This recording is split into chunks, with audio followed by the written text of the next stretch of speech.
Bienvenue dans cette nouvelle édition du QG News. Au sommaire de l'actualité, le processus électoral est amorcé en République centrafricaine. 29 candidats ont été retenus pour l'élection présidentielle, dont le premier tour est prévu le 27 décembre 2015. Le compte à rebours contre Ebola est enclenché en Sierra Leone.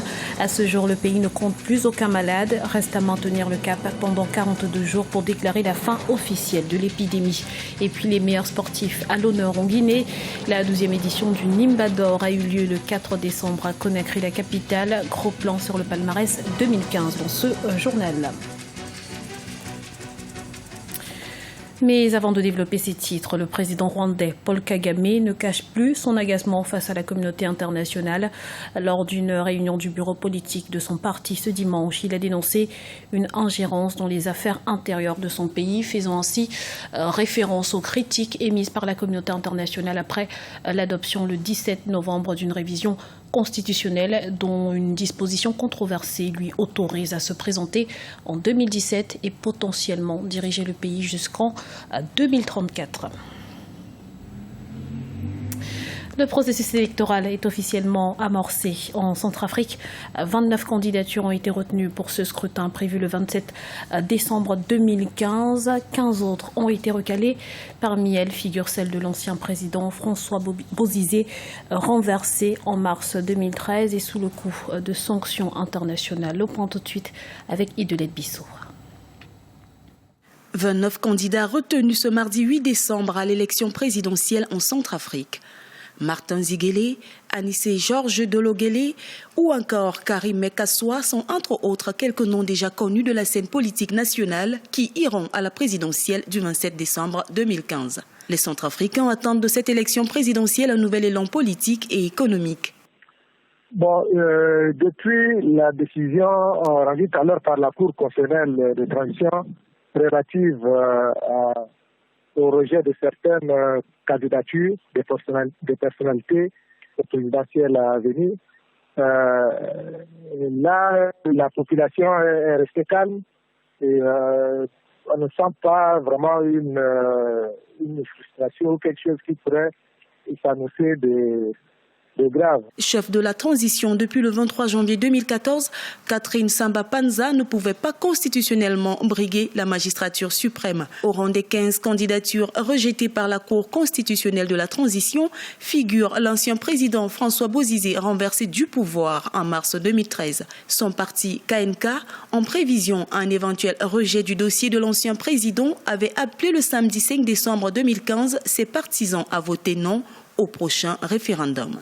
La candidature, effectivement, de François Bozizé a été invalidée pour certaines raisons, notamment l'absence d'inscription sur la liste électorale et également le respect des dispositions de l'accord de Libreville dans lesquelles certaines personnalités, dont François Bozizé, s'étaient engagées à ne pas se présenter aux prochaines élections présidentielles.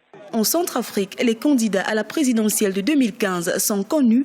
Le référendum du 13 décembre est la prochaine étape attendue de ce processus électoral avant la présidentielle et les législatives du 27 décembre. Les défis pour le prochain président sont nombreux. La réconciliation, la sécurité et la stabilité économique sont entre autres les objectifs à atteindre pour une Centrafrique unie sans clivage socio-culturel.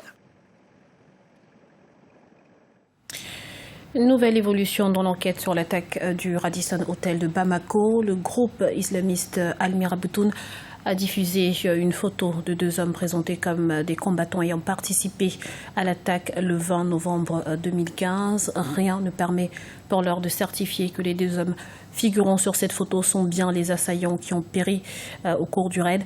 Parallèlement, l'établissement hôtelier annonce la réouverture de ses portes pour le 15 décembre 2015, soit à moins d'un mois après les faits. Une fois de plus, le Libéria retient son souffle. Les 2 derniers cas d'Ebola enregistrés dans le pays ont été guéris.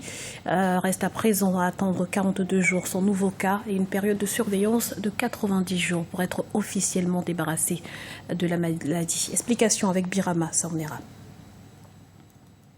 Au Libéria, les 2 derniers malades guéris d'Ebola ont quitté l'hôpital. Les professionnels de santé sont à pied d'œuvre pour observer les personnes mises en quarantaine Ainsi, le pays commence un nouveau compte à rebours des 42 jours restants pour déclarer définitivement la fin de la fièvre hémorragique à virus Ebola. Je suis heureux de vous dire que nous venons de libérer 2 survivants du virus Ebola dans notre unité. Malheureusement, au début, ils étaient 3. Mais nous n'avons pu en sauver que 2. Ils se sont remis avec succès. Les 2 patients libérés du centre études de Paintsville sont le père et le frère cadet du premier cas présumé. Les 2 survivants ont été accueillis à la maison par leur famille. Si eux ont survécu au virus Ebola, tel n'a pas été le cas pour un des leurs, un garçon de 15 ans qui a finalement succombé à la maladie. Les autorités libériennes annoncent le maintien des procédures de sécurité. Toutefois, le gouvernement rassure les résidents et les voyageurs sur le dispositif mis en place pour mettre fin à l'épidémie.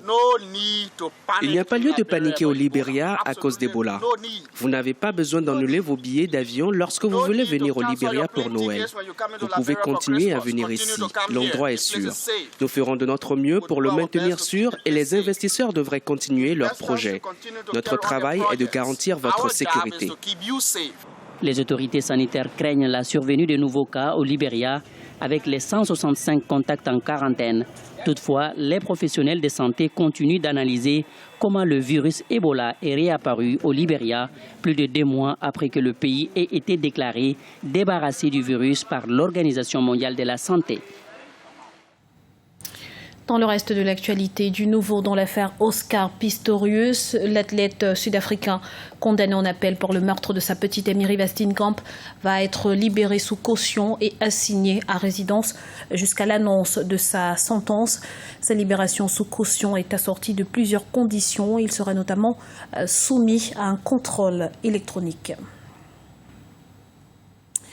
La 12e édition du Nimba d'Or a eu lieu le 4 décembre en Guinée. Les meilleurs sportifs de l'année ont été récompensés.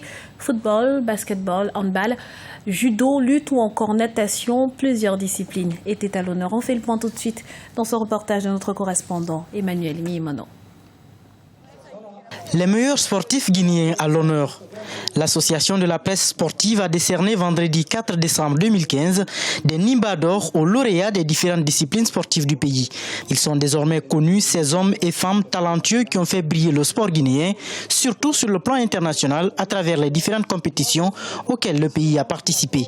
Pour l'année 2014, c'est l'ex-capitaine du Sili national Ibrahima Traoré qui a remporté le Nimba du meilleur footballeur. Il n'y a que de cette façon que l'émulation va continuer, une émulation saine qui permet aux meilleurs acteurs de se surpasser et pour hisser très haut le drapeau guinéen. Cet événement vient de résoudre un des grands problèmes de ce domaine, c'est-à-dire l'ignorance. Ces journalistes que vous voyez font de leur mieux pour comprendre ce que c'est et s'adapter à la mondialisation qui veut que le domaine évolue. Pour ça, je souhaiterais que chacun de vous s'implique. Particulièrement pour les athlètes, vous venez de donner une raison aux autres de continuer, en tout cas, à pratiquer le sport. Le sport est devenu aujourd'hui un fait de carrière. Au total, 12 fédérations ont élu chacune un lauréat. Pour des disciplines comme le basketball, le handball, le judo, la lutte, la natation, entre autres, les gagnants ont bénéficié de satisfecit et de chèques d'1 million de francs guinéens. Les joueurs étrangers évoluant dans les championnats guinéens ne sont pas en reste. Le meilleur joueur étranger de l'année 2015 est le Sud-Africain Okanse Mandela, sociétaire du Orea AC. Quant au Nimba du meilleur joueur de l'année 2015, il est remporté par le défenseur du Sili national Nabi Keita, sociétaire de Santomba FC. L'année dernière, il a terminé meilleur joueur de son club, mais également avec son club, il a remporté la coupe et le championnat. Aujourd'hui, c'est l'un des piliers de l'équipe nationale guinéenne et je suis très heureux d'être là aujourd'hui pour recevoir au nom de ce talentueux footballeur Nabi Keita Deko le prix du meilleur joueur Nimba 2015. Le Nimba est un élément culturel guinéen qui symbolise la fécondité. Il récompense aussi les meilleurs entraîneurs, arbitres ou managers du sport. Chaque année, il est décerné à ceux qui trônent au sommet du sport, visant à encourager et promouvoir le mérite. L'objectif à terme est de faire du sport guinéen un sport de qualité, capable de compétir sur tous les terrains du monde. Ces dernières années ont été marquées par une réelle transformation du sport local, notamment le football, avec les championnats nationaux qui font de plus en plus rêver. C'était le journal de la rédaction. Merci pour votre fidélité. Retrouvez dans un instant une nouvelle édition de l'information sur Africa 24.